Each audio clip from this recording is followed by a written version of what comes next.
This is the one that a lot of you have been asking to see, the brand new iPhone 14 Pro in this new deep purple color.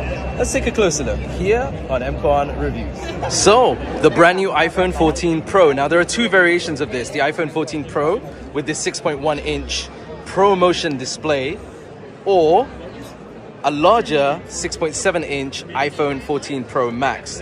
Now, just to begin with, because a lot of people will want to know about the color, this is deep purple, and I don't know, I mean, those of you that want a vibrant purple probably are not going to get that with this color, but I think it's a nice subtle purple. Like, it's going to appeal to a lot of people. So it looks more gray in certain lighting, but you can certainly tell that purple color there. Beautifully chamfered edges around the sides. There's that larger camera module, which we'll talk about in a moment. Now, on the front, as I mentioned, is that ProMotion display. So you're getting super smooth scrolling throughout. But Apple have made changes to that front notch. There's no longer a notch. They're calling this the dynamic island. And the way it works is pretty interesting, because if you have something playing, like for example, let's start recording a voiceover, you can see there's a little icon that pops up there, but when you go out into the home screen, it expands.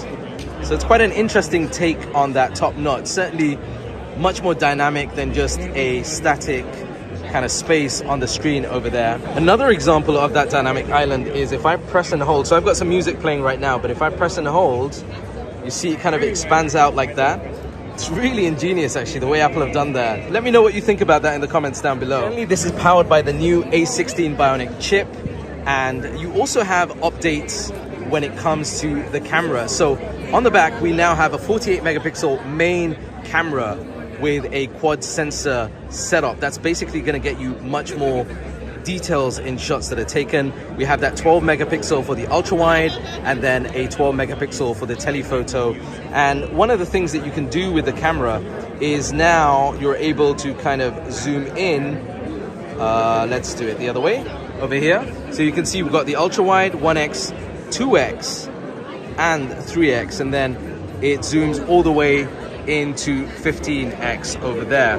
Right, another thing that I have to mention, because I use this all the time, is cinematic mode now supports 4K. So that means that you're able to film 4K in cinematic mode on the new iPhone 14 Pros. Now, there are a couple of new additional, more safety conscious features for the new iPhone 14 Pro and 14 Pro Max. One of those is emergency SOS. This is the ability to use satellites to essentially be able to call out for help and emergency. The other really cool feature, which is available in the Apple Watch, there is a crash detection now. So if you get into a crash, the combination of the gyro and a few other features in the actual physical phone will be able to alert authorities if you got involved in a crash. So pretty cool to see Apple incorporate both of those in their phone. The brand new iPhone 14 Pro. Let me know what you think in the comments down below. And if you're new here, make sure to hit that subscribe button. And I'll see you in the next video here on MQuan Reviews.